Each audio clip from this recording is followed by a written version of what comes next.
Selamat jumpa kembali di Renungan Harian yang disusun oleh Pastor Crispinus Silalahi berdasarkan kutipan Kitab Suci hari ini.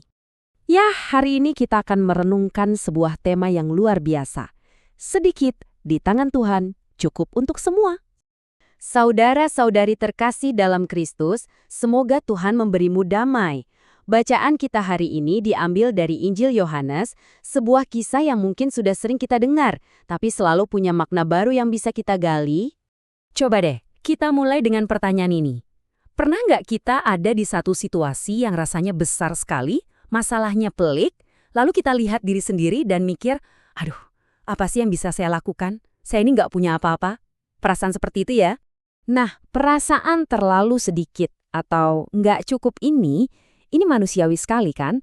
Kita merasa sumber daya kita terbatas, talenta kita biasa-biasa aja, bahkan tenaga kita pun rasanya kurang.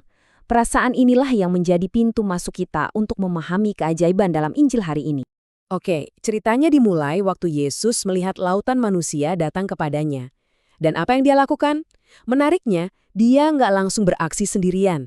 Dia justru bertanya pada murid-muridnya. Ini seolah-olah Yesus mau ngajarin sesuatu yang lebih dalam dari sekedar memberi makan. Dan disinilah kita langsung lihat ada dua cara pandang yang beda banget.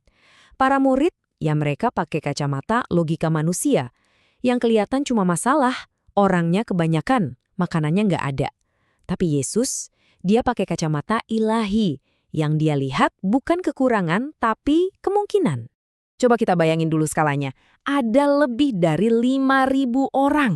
Ini bukan cuma rombongan kecil loh. Ini kerumunan massa yang luar biasa. Dan mereka semua lapar. Waktu ditanya Yesus, Filipus langsung pakai kalkulator di otaknya. Dia ngitung cepat dan sampai pada kesimpulan yang logis.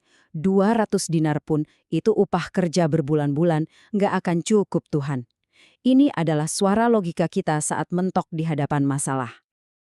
Lalu muncullah Andreas. Dia berhasil nemuin sesuatu. Seorang anak kecil punya bekal, 5 roti jelai.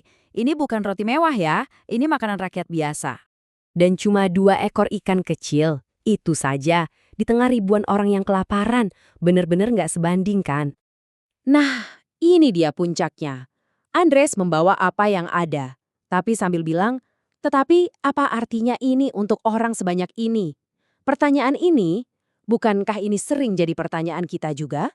Saat kita merasa apa yang kita punya itu kecil sekali, nggak berarti di hadapan kebutuhan yang begitu besar.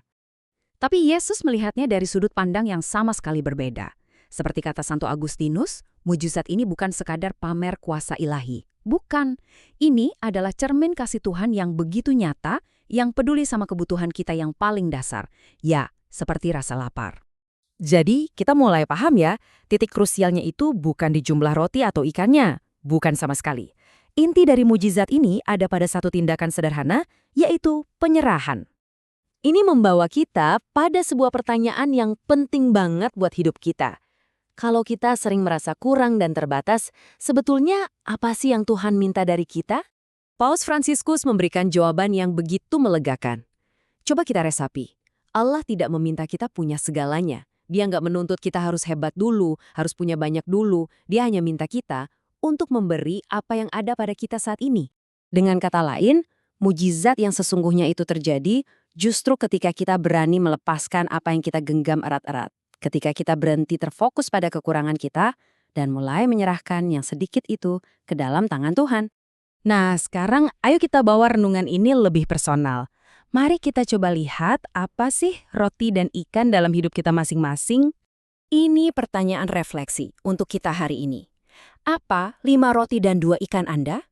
Dan yang lebih penting, sudahkah kita serahkan itu kepada Tuhan? Atau kita masih menyimpannya sambil terus berkata dalam hati, apalah artinya ini? Roti dan ikan kita itu bisa jadi banyak hal. Mungkin talenta yang kita anggap sepele. Mungkin sisa waktu kita yang sedikit di tengah kesibukan. Atau bahkan bisa jadi itu adalah hati kita yang sedang lelah. Apapun itu, sekecil apapun kelihatannya, itulah yang Tuhan minta. Karena inilah janji dan kebenarannya. Apapun yang terasa sangat sedikit di tangan kita akan selalu menjadi lebih dari cukup ketika berada di tangan Tuhan. Jadi pesannya jelas, jangan menunggu sampai kita merasa punya banyak atau merasa sempurna. Jadilah seperti anak kecil dalam Injil itu. Beranikan diri untuk memberi apa yang ada. Karena Tuhan adalah ahlinya dalam mengambil yang kecil, memberkatinya dan mengubahnya menjadi berkat yang melimpah ruah. Dan apa hasilnya? Luar biasa. Kitab suci dengan indah mencatat, mereka semua makan dan menjadi kenyang. Bukan cuma cukup, tapi sampai kenyang. Bahkan masih sisa 12 bakul penuh. Inilah bukti kelimpahan Tuhan yang jauh melampaui logika kita. Jadi, mari kita bawa pulang kebenaran ini. Saat kita berani menyerahkan yang sedikit milik kita akan menyaksikan sendiri bahwa di dalam Tuhan tidak pernah ada yang namanya kekurangan. Amin. Semoga Tuhan memberi engkau damai dan kebaikan.